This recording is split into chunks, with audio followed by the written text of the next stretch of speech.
네, 여러분은 현재 글로벌 증시 투나잇과 함께하고 계십니다. 이제 시장에 대한 보다 깊이 있는 이야기 해볼 텐데요. 내일의 수익을 떠먹여줄 이슈, 내일의 이슈 시간입니다. 오늘은 타이거 인베스트먼트 황윤석 대표와 함께할게요. 대표님 안녕하세요. 안녕하십니까? 네, 오늘의 주제도 바로 한번 확인해 보겠습니다. 오늘의 주제는요. 네, 고물가, 고금리, 강달러, 트럼프발 인플레 강타라고 주제를 잡아주셨습니다. 사실 트럼프 당선인이 당선되고 나서 여러 가지 시장에 대한 명과 암에 대한 기대가 있었는데 최근에는 이런 압박 요인이 조금 이렇게 부각되는 모습입니다. 네, 그렇습니다.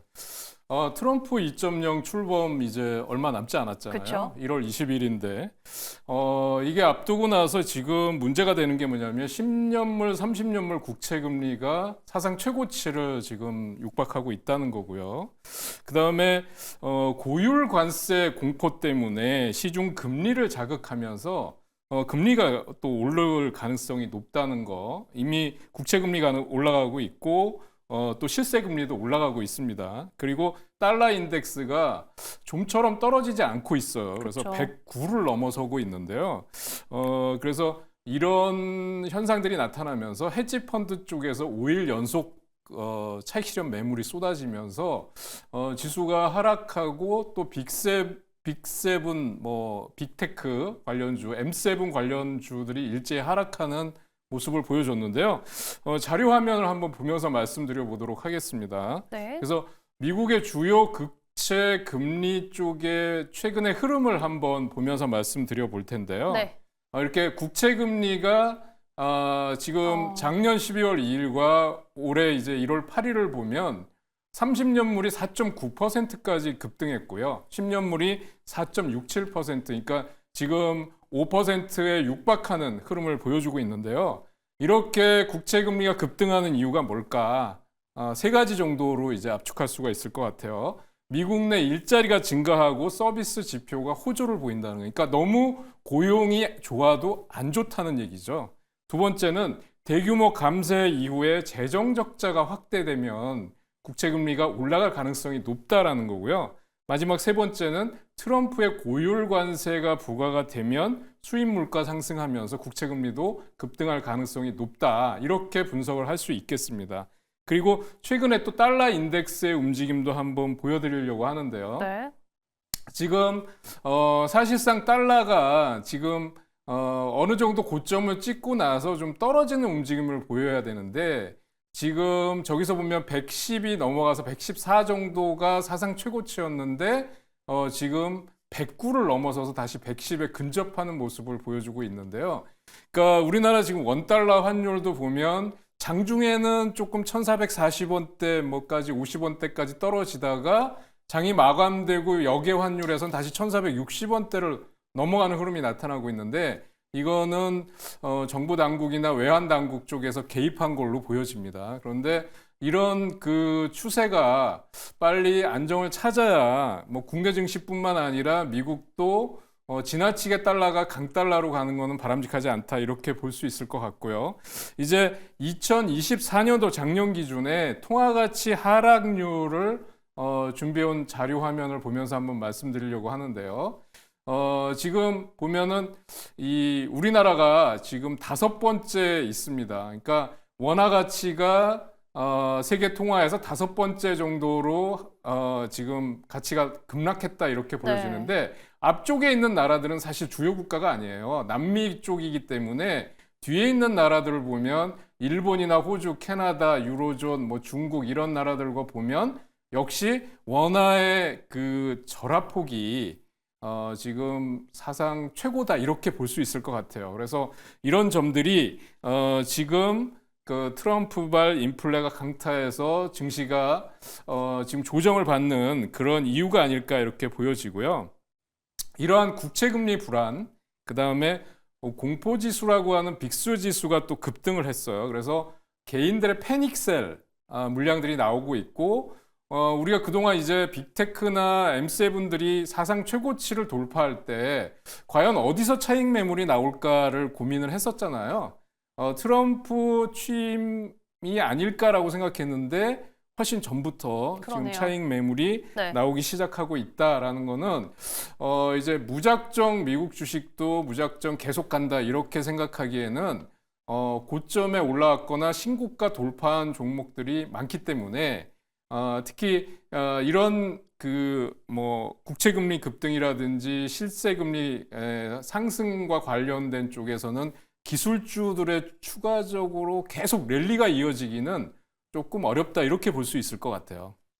네, 지금 미 증시에서 약간 조정이 나오고 있는 이 요인들을 좀 자세히 짚어주셨습니다. 물가와 금리 그리고 강달러까지 이런 요인들이 시장을 조금은 압박을 하고 있는 가운데 저희가 그림을 통해서 이 좀 내용들을 체크를 했고요. 여기에 지금 트럼프 차기 내각이 출범하기 전부터 또 역시나 화제가 되는 발언들이 굉장히 많이 나오고 있습니다. 네. 특히 좀 인상적이었던 게 국가 경제 비상사태를 네. 검토하겠다 이런 이야기가 있더라고요. 그게 이제 보편관세를 적용하겠다, 전부 일률적으로 보편관세를 적용하겠다라는 게 가짜 뉴스였다 이런 뉴스도 있었잖아요. 네. 그러면서 좀 흥분했던 것 같고요. 국가 경제 비상사태를 검토하는 이유가 뭐냐면 결국은 새로운 관세 정책을 시행하려고 하는 거고 차등 관세를 통해서 고율 관세를 일단 시행하겠다라는 거기 때문에 시장이 일단 긴장하고 있는 걸로 보여지고요. 또 하나는 최근에 보면 정말 말도 안 되는 얘기들을 많이 했었어요. 파나마 운하를 미국에 편입하겠다.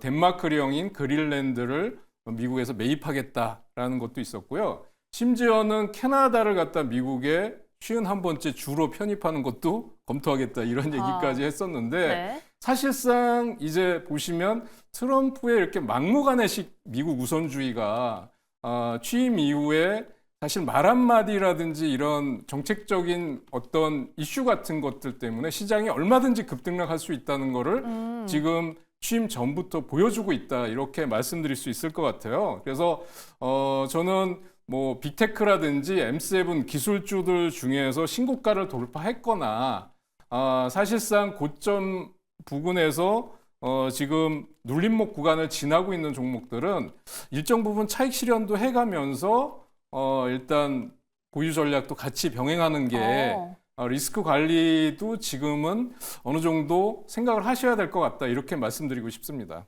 네, 결국은 미 증시가 작년까지 워낙 좋았다가 지금 트럼프 내각 취임이 임박하면서 변동성이 불거지고 있는데 대표님께서는 지금 일부는 수익 실현을 하면서 또 보유도 하는 이 투트랙 전략을 가져가자라고 말씀해 주셨습니다. 그러면 저희가 개별 종목별로 조금 전망과 전략을 자세히 체크해 볼게요. 어떤 종목부터 살펴볼까요? 지금 아무래도 CES 2025에서 제일 핫한 종목이 엔비디아겠죠. 그렇죠. 네, 젠슨황 CEO가 연일 말하고 있는 게 최근에 트럼프, 그다음에 일론 머스크 다음에 젠슨황으로 옮겨가는 그런 흐름을 보여주고 있는데요.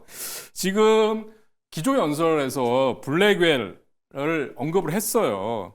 그리고 AI 에이전트가 본격적으로 확대되고 있다. 자율주행차나 또는 로봇용 코스모스 플랫폼 발표까지도 긍정적이었는데 지금 차세대 인공지능 프로세서에서 루빈 GPU에 대해서 언급이 없었다라는 몇몇 투자은행들의 지적이 있었어요.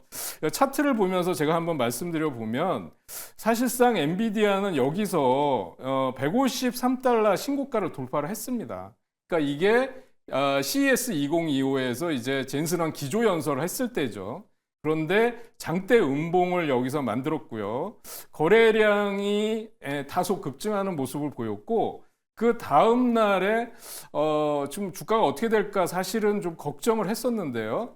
140달러를 살짝 하회했다가 종가에서 140달러 정도로 마감이 되는 그런 흐름을 보여줬는데 이제는 이제 장기적으로 보면 190달러나 200달러 전망들이 나오고 있습니다만 제가 여기서 주봉으로 한번 보시면 단기적으로 볼 때 여기 153달러 신고가 그다음에 밑에 하단은 140달러 정도가 강력한 지지선으로 보여요.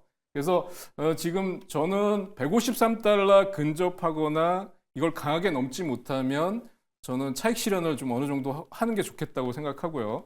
저는 153달러 넘어갈 때 절반 이상 차익 실현을 했어요. 네, 그리고 140달러가 만약에 지지가 안 된다 그러면 조정이 나올 때 추가 매수도 검토해 볼 수 있다라고 좀 유연하게 대응하려고 합니다. 그래서 지금 190달러 간다, 200달러 간다 하니까 무작정 보유하는 게 좋겠다 이렇게 생각하는 것보다는 수익이 많이 나신 분들은 어느 정도 차익 실현해서 뭐 수익 확보하시고 현금 확보하시는 전략도 저는 괜찮다고 그렇게 말씀드릴 수 있을 것 같습니다. 네, 엔비디아 장기적으로는 190에서 200달러 선 전망도 나오고 있지만 우선 단기적으로는 153달러 선 돌파 여부 체크하면서 일부 수익 실현도 해보자 조금은 유연한 전략을 말씀해 주셨습니다. 저희가 엔비디아 다음으로는 좀 어떤 종목 만나봐야 될까요? 네, 지금 지난번 빅테크나 M7이 하락폭이 컸을 때 그래도 잘 버텨낸 종목이 있었어요. 네. 브로드컴인데요. 브로드컴은 지금 엔비디아 대항마로 나타나는 종목이죠. 그리고 이제 M7에다가 브로드컴을 하나 더 붙여서 배트맨이 됐다. 뭐 그쵸. 이렇게 얘기 나오잖아요. 그럴 정도로 지금 2025년도에 탑픽 종목이다 이렇게 나오고 있는데 지금 이 맞춤형 반도체, 그다음에 유리기판 관련해서 또 주문형 반도체 쪽에 그 공급 능력이 확대되고 있다. 이렇게 나오는데 차트를 보시면은요. 사실상 여기서 이렇게 급등한 다음에요. 이게 종가 이렇게 됐었는데 여기 이렇게 급등한 다음에 이만큼 갭이 있는데도 주가가 하락하질 않아요. 그리고 여기 보면 21선 부근에서 강력한 지지를 형성하고 있기 때문에 지금 최고가는 251달러지만 지금 현재는 230달러 정도 부근, 240달러 정도 부근에 와 있는 것 같아요.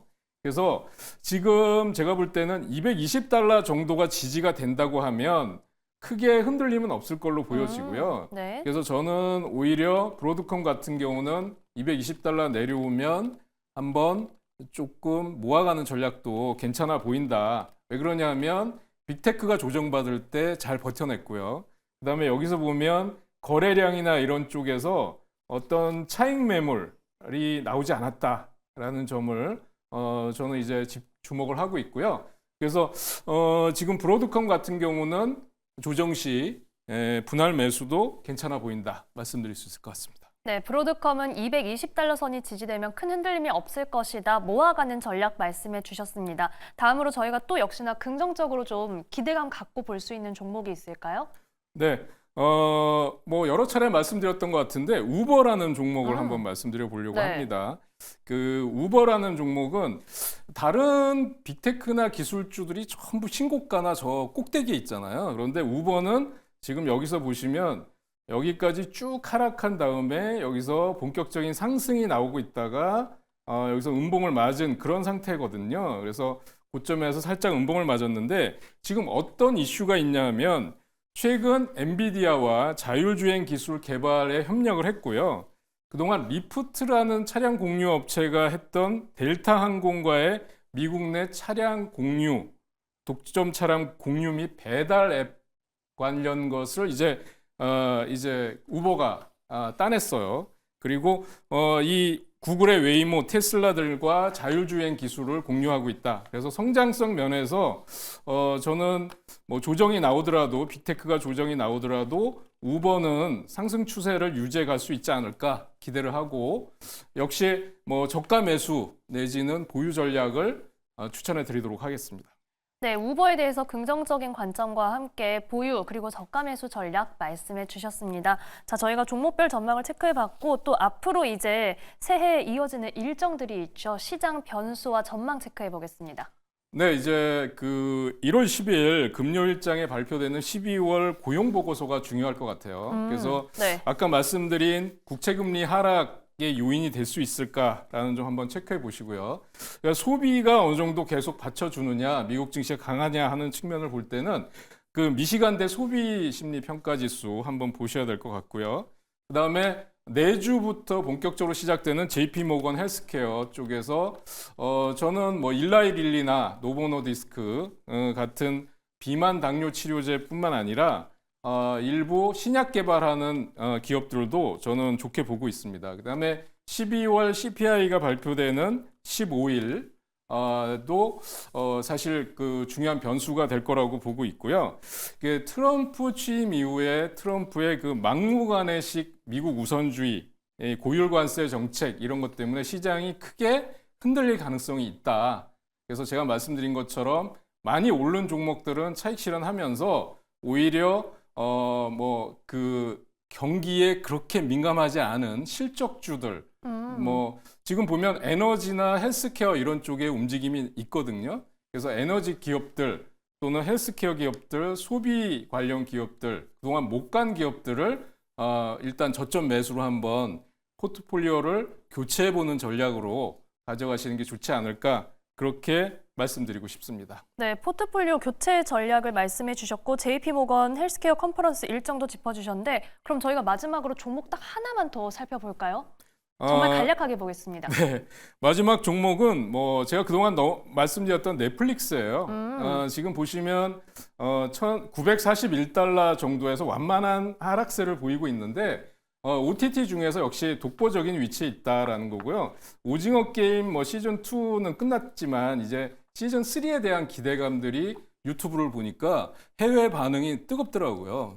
그래서 역시 넷플릭스에 대해서는 지금 구간에서 저가 매수 내지는 보유 전략이 유용하다 이렇게 말씀드릴 수 있을 것 같고요. 저는 941달러 신고가 돌파해서 1000달러 넘어갈 수 있겠다 이렇게 보고 있습니다.